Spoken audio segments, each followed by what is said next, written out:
Iloji yo'q shuncha o'ralar isrof bo'ladi qadrdonlar, buni qaranglar. Nimaga degan savol bo'lishi mumkin qadrdonlar. Albatta bu holatda qoladigan bo'lsa, meva isrof bo'ladi hamda eksport bo'lib hech qachon meva ola olmaysizlar. Buni o'rta holatda, shu holatda qo'rqmasdan siyralashtirish kerak. O'rani endi yegan bilan odam 20 dona, 15 dona edi. Buncha o'rani kim yeb tugatadi? Buni qaranglar mana.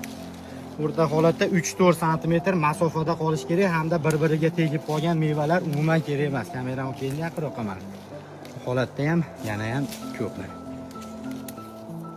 Normal meva olmoqchi bo'lgan bog'bonlarga tashabbus beramiz. Xuddi shu holatda siyralatib qo'yib qo'yadigan bo'lsa, xudo xolasa sifatli hamda eksport bo'lib mevalar yetishlar. Bu Vandergut navli o'rik eng birinchi pishadigan o'riklardan biri. Xudo xolasa hosilni yaxshi olgan Farg'ona viloyati Quva tumanida olayotgan videomiz.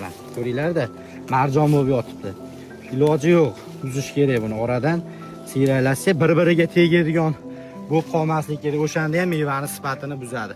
Bog'i bor tanishlarga videoni tashlab qo'ysanglar, xudo xolasa ko'rib videomizni manfaatli bo'lsa, biz ham xursand bo'lib qolamiz qadrdonlar. Bu Vandergut o'rigi bo'ladi. Eng birinchi pishadigan navlarda bizda buni ishonchlik 2 yillik ko'chatlari noyabr oyiga tayyor bo'ladi. Olib kelinglar, yo'q.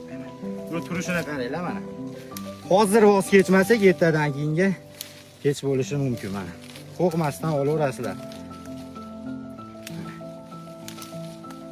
Videoga bitta like bosib, albatta obuna bo'lib qo'ysanglar, bundan qiziq videolarimiz hali oldinda. Salomat bo'linglar.